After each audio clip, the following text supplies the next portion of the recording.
In this video I will talk about Dr. Aubrey de Grey, about what he proposed. He's a very influential scientist in area of anti-aging. So let's go. And this is a short presentation and just a summary of longer presentation which will be presented this week later. So as always, I recommend you to download the presentation as PDF file from the link in the description, so you can read it. Maybe it is save your time. And for longer presentation, you will get access to the source of information. Okay, let's go.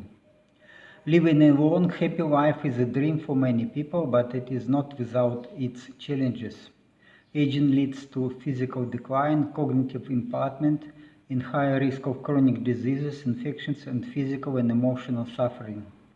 The idea of immortality has been exploited throughout history, with some religious traditions presenting immortality as divine reward for virtue, while transhumanism views it as something achieved through advanced technologies like genetic engineering and artificial intelligence. The growing interest in addressing age-related degeneration stems from alarming decline in the health of older individuals in developed nations and decrease in life expectancy without disability, so-called health span. With an extended health span, the retirement age can be postponed, addressing the challenges associated with aging population. Okay, this is like immortality is very much present in arts and cinema, and and it's a very popular idea of immortality. So as mammals age, their extracellular matrix becomes progressively stiffer across tissues due to degradation of elastin fibers, replacement by collagen, and cross-linking of collagen fibers through sugar molecules.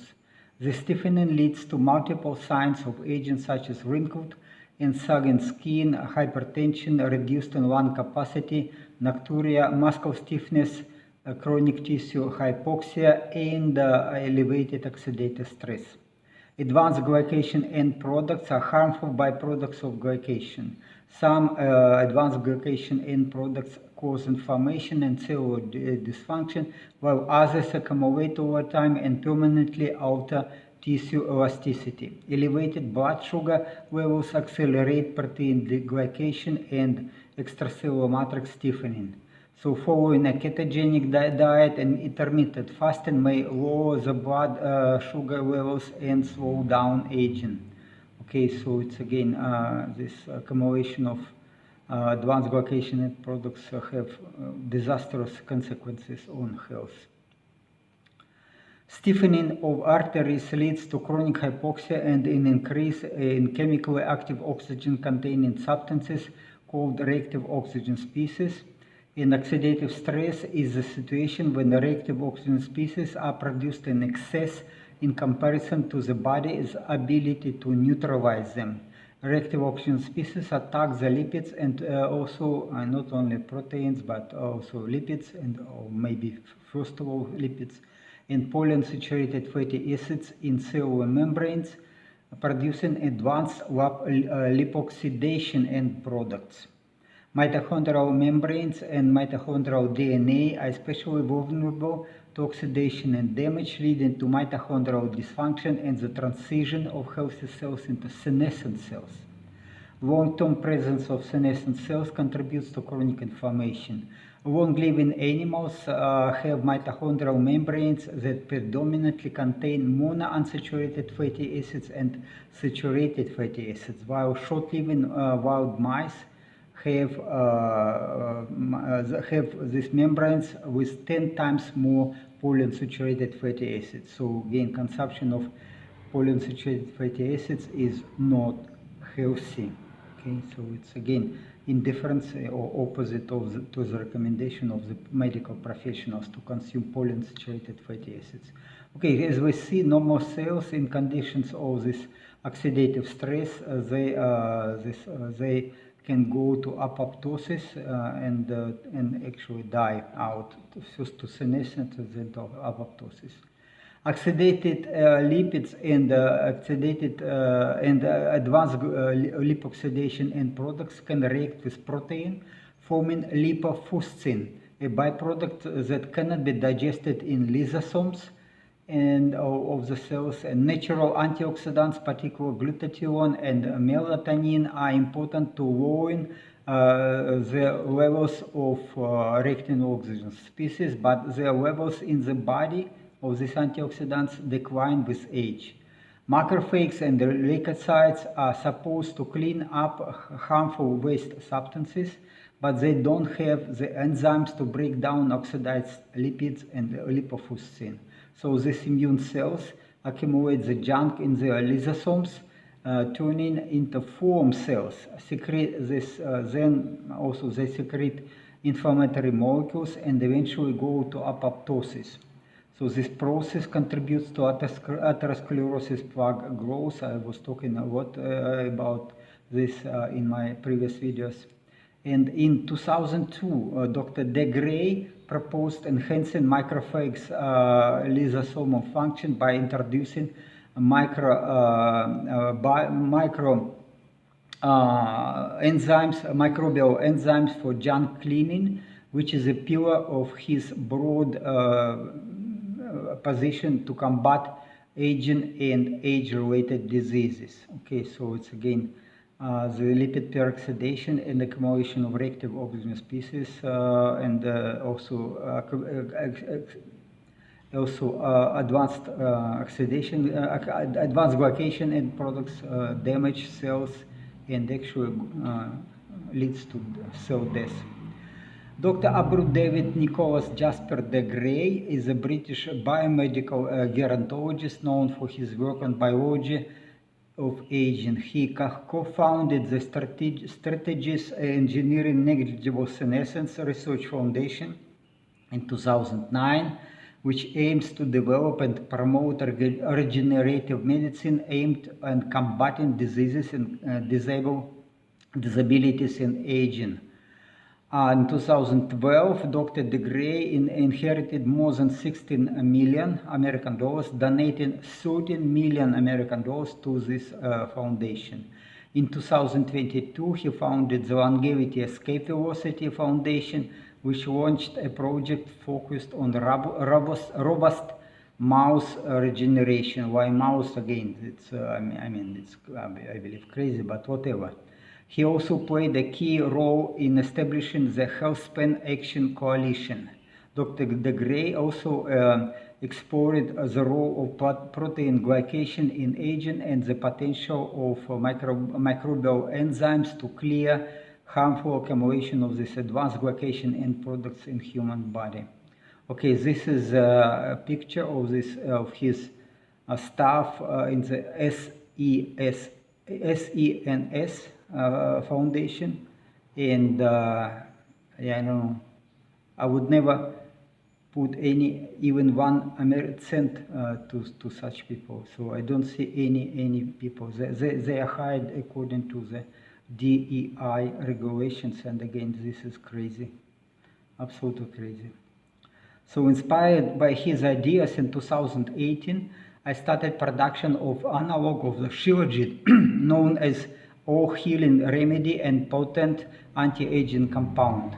In contrast to the common opinion that shilajit is formed from the slow decomposition and fermentation of plant material, I believe that shilajit is produced by condensation of water extract of wax moth larva feces. I have a video on it, and I will give reference to the video in extended version of this presentation. Therefore, I call it bee shilajit. Beeswax is a mixture of esters of fatty acids and fatty alcohols, hydrocarbons, and free fatty acids. Wax moth larva is known for its ability to digest beeswax and even some plastics like polyethylene and polypropylene, which are very stable in the environment, but they can be digested by this larva.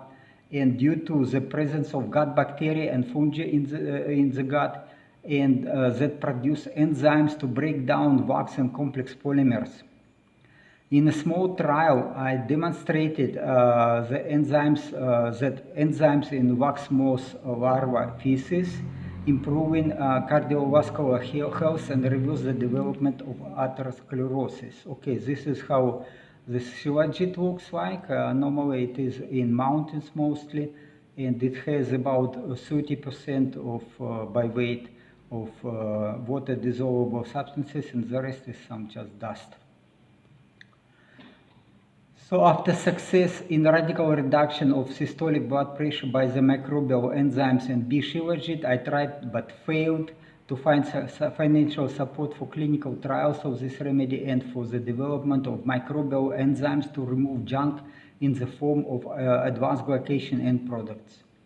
What else again? The fibroblasts produce protoelastin, which is a precursor to elastin fibers also throughout all our life, but in adulthood we are losing the ability to produce elastin fibers. So we produce the precursors, the protoelastin, but not elastin fibers, and then all tissues are losing elasticity.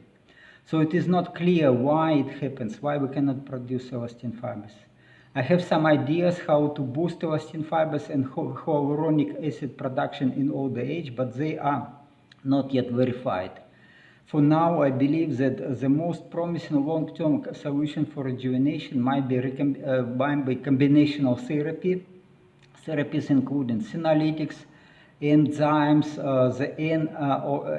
nitric oxide boosters, prebiotic, and physical activity. Okay, this again, I will not go into details in this short video. This was a result of this my own trial. So this is the left side of the slide is my own pressure, which dropped from 120 to 80. Systolic pressure was 120 and diastolic was 80, and after the use of these enzymes it dropped to 89 to 52. So it's the pulse pressure, the difference between systolic and diastolic pressure was 37, and actually it improved later on, even improved. And this is the right side of the slide. It is the result of one person who volunteered for this test. He had very high blood pressure, and with these enzymes he got almost to normal. I mean, what is considered normal, pulse pressure only 44 here, and he even told me that he never had so low systolic blood pressure. So, and he said I probably damaged his health. But then I said, okay, look at my blood pressure. The systolic pressure is low. Systolic blood pressure is actually good because it indicates the extended elasticity of the big aorta. And extended elasticity is due to a smaller thickness of the wall of the aorta, and so it's again and he continued to take it as well as I continue to take these enzymes, and his health is good enough. Continued to take. He also used it for his friends. As I mentioned above, Dr. DeGray invested $13 million American dollars of his money in this foundation of SESNS in August 21, but he was kicked out from his position after allegation of sexual harassment by 2 women. The sexual harassment was a recommendation of Dr. DeGray to his employees to charm investors. No action, no physical contact, only words. Has he learned from this lesson? I doubt so. Indeed, the staff of the SENSE and LEV Foundation, which he also organized this, he was a founder of these foundations, and the staff is selected according to the DEI regulations. So despite his significant contribution to anti-aging research, Dr. DeGray appears much older than his chronological age. I may recommend Dr. DeGray accept the financial loss, retire, and take care of his health. I would welcome Dr. DeGray to join my research, because again, look at his pictures, and the age of 55, He looked already at age of 55 terribly. It is 12 years after he proposed this fantastic idea to use microbial enzymes, and I have demonstrated this microbial enzymes work perfect on my body and on my health. And then in 12 years, or 13 years actually, in the age of 62, he was even more, very old. I'm 68, and I believe I'm in much better health than Dr. De Grey in age of 62, year 2025, January 2025. So, okay, again, in a longer presentation, I will discuss why I believe that science cannot be mixed with business. Business is for profit, science for truth. So you cannot mix it, and especially if you hire staff like he made. Okay, this like this. I would not invest 1 American cent to these people. I am a professional scientist. I know I worked with the brilliant minds, most brilliant minds in physics and physical and mathematical physics. I know how people look like, serious scientists look like. Again, I am also a professional scientist, so I would never pay these people, never. Okay, but he paid and he got consequences, and again, look how stress and all this failure to achieve his goal, change his appearances. So I'm so sorry about this. Okay, that's all. Please watch my extended version. I will present it this week. Okay, ciao, ciao. Thank you for your time.